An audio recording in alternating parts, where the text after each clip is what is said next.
ಹೊರಬಿತ್ತು ಚನ್ನಪಟ್ಟಣದ result. ಹಾಗಾದರೆ ನಿಖಿಲ್ ಕುಮಾರಸ್ವಾಮಿ ಕಣ್ಣೀರು ಹಾಕಿದ್ದೆ ಯಾಕೆ? ಅದ್ರ ಬಗ್ಗೆ ಸಂಪೂರ್ಣವಾಗಿ ಮಾಹಿತಿ ಕೊಡ್ತೇವೆ. ಈ ವಿಡಿಯೋನ ನೀವು ಸ್ಕಿಪ್ ಮಾಡದೆ ಕೊನೆವರೆಗೂ ಪೂರ್ತಿಯಾಗಿ ನೋಡಿ. ಅದಕ್ಕಿಂತ ಮುಂಚೆ ಈ ವಿಡಿಯೋಗೆ ಒಂದು ಲೈಕ್ ಮಾಡಿ, ಹಾಗೆ ನಮ್ಮ ಚಾನಲ್ಗೆ ಫ್ರೀಯಾಗಿ ಸಬ್ಸ್ಕ್ರೈಬ್ ಮಾಡ್ಕೊಳ್ಳಿ. ಹೌದು ಸ್ನೇಹಿತರೆ, ಉಪಚುನಾವಣೆ ಸಂಬಂಧ ರಾಮನಗರ ಜಿಲ್ಲೆಯ ಚನ್ನಪಟ್ಟಣದಲ್ಲಿ ಭಾರೀ ಪ್ರಚಾರ ನಡೆದು ಚುನಾವಣೆ ಕೂಡ ಮುಗಿದಿದೆ. ರಿಸಲ್ಟ್ಗೆ ಇನ್ನೇನು ಜನ ಕಾಯ್ತಾ ಇದ್ದಾರೆ. ಈ ವೇಳೆ ನಿಖಿಲ್ ಕುಮಾರಸ್ವಾಮಿ ಕಣ್ಣೀರು ಹಾಕಿದ್ದು ಇದೀಗ ಈ ವಿಡಿಯೋ ಭಾರೀ ವೈರಲ್ ಆಗ್ತಾ ಇದೆ. ಚನ್ನಪಟ್ಟಣ ಉಪಚುನಾವಣೆ ಅಂಗವಾಗಿ ಕನ್ನಮಂಗಲ ಗ್ರಾಮದಲ್ಲಿ ಹಮ್ಮಿಕೊಂಡಿದ್ದಂತಹ ನಿಖಿಲ್ ಕುಮಾರಸ್ವಾಮಿ ಪ್ರಚಾರದ ವೇಳೆ ಕಣ್ಣೀರನ್ನು ಹಾಕಿದ್ದಾರೆ. ರಾಜಕೀಯ ಜೀವನದಲ್ಲಿ ನನಗೆ ಸಾಕಷ್ಟು ನೋವುಗಳಾಗಿದೆ.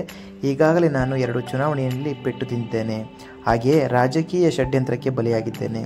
ಆದರೆ ಈಗ ನಾನು ಕಾರ್ಯಕರ್ತರ ಒತ್ತಡಕ್ಕೆ ಮಣಿದು ಸ್ಪರ್ಧೆ ಮಾಡುತ್ತಿದ್ದೇನೆ ಎಂದು ನಿಖಿಲ್ ಭಾವುಕದಿಂದ ಮಾತುಗಳನ್ನು ಆಡಿದ್ದಾರೆ.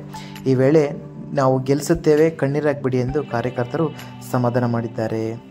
ಈ ಚನ್ನಪಟ್ಟಣದ ರಿಸಲ್ಟ್ ತುಂಬಾ ಟಫ್ ಆಗಿದೆ ಅಂತಲೇ ಹೇಳ್ಬೋದು. ಯಾಕಪ್ಪ ಅಂತ ಹೇಳಿದರೆ 50% ಜನ ಕಾಂಗ್ರೆಸ್ಸಿಗಿದ್ದಾರೆ, 50% ಜನ ನಿಖಿಲ್ ಕುಮಾರಸ್ವಾಮಿಗಿದ್ದಾರೆ.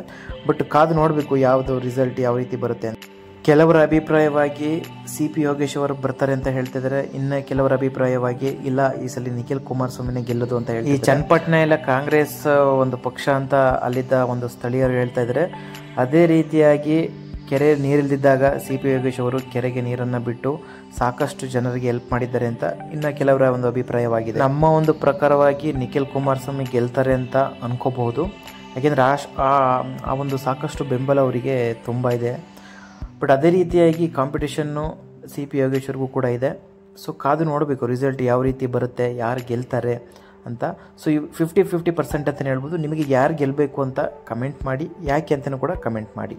ಈ ವಿಡಿಯೋನ ಶೇರ್ ಮಾಡಿ.